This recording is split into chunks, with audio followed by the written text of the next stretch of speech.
বয়স প্রায় ৬০-এর ঘরে পৌঁছে গেলেও এখনও অবধি তিনি বিয়ে করার ইচ্ছা প্রকাশ করেননি বলিউড ভাইজান খ্যাত সুপারস্টার সালমান খান। যৌবন বয়সে একাধিক প্রেমের সাথে নিজের নাম জড়ালেও বিয়ের মণ্ডপে তা কখনোই পৌঁছায়নি।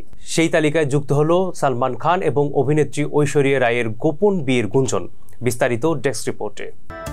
জনপ্রিয় বলিউড সিনেমা হাম দিল দে চুকে সনম সিনেমায় কাজ করার সময় একে অপরের কাছে এসেছিলেন সালমান খান এবং ঐশ্বরিয়া রায়। তাদের মধ্যে এমন মিষ্টি সম্পর্কের গুঞ্জন রীতিমতো দাবানলের মতো ছড়িয়ে গিয়েছিল গোটা বলি ইন্ডাস্ট্রিতে। তবে খুব তাড়াতাড়ি এদের এই সম্পর্ক শেষের পথে চলে আসে।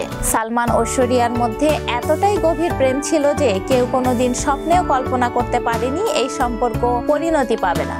সম্প্রতি সেই পুরাতন মিষ্টি সম্পর্কের গুঞ্জন সামনে এনে বিস্ফোরক দাবি করেছে ভারতীয় এক সংবাদ মাধ্যম।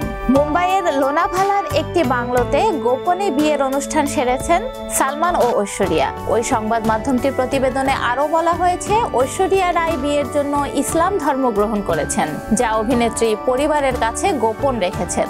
এমনকি গুজব ছড়িয়েছে সালমান ও ঐশ্বরিয়া নিউ ইয়র্কে গোপন হানিমুনে গিয়েছিলেন। বলিউড ইন্ডাস্ট্রিতে এমন জল্পনা নেতিবাচক প্রভাব ফেলেছে ঐশ্বরিয়া ক্যারিয়ারে। যদিও এক সাক্ষাৎকারে ঐশ্বরিয়া বলেছেন, খবরটি সত্য হলে ইন্ডাস্ট্রি এটি সম্পর্কে জানতো। আমি এমন কেউ নই যে আমার বিয়ে লুকিয়ে রাখবো। গত কয়েক মাস ধরে বলিপাড়ায় গুঞ্জন সাবেক বিশ্ব সুন্দরী ও বলিউড অভিনেত্রী ঐশ্বরিয়া রায়ের সঙ্গে তার স্বামী অভিনেতা অভিষেক বচ্চনের বিচ্ছেদ নিয়ে। এর মধ্যেই বিয়ের গুঞ্জন কিভাবে সামাল দেয় সেটি দেখার অপেক্ষা ঐশ্বরিয়া ভক্তদের।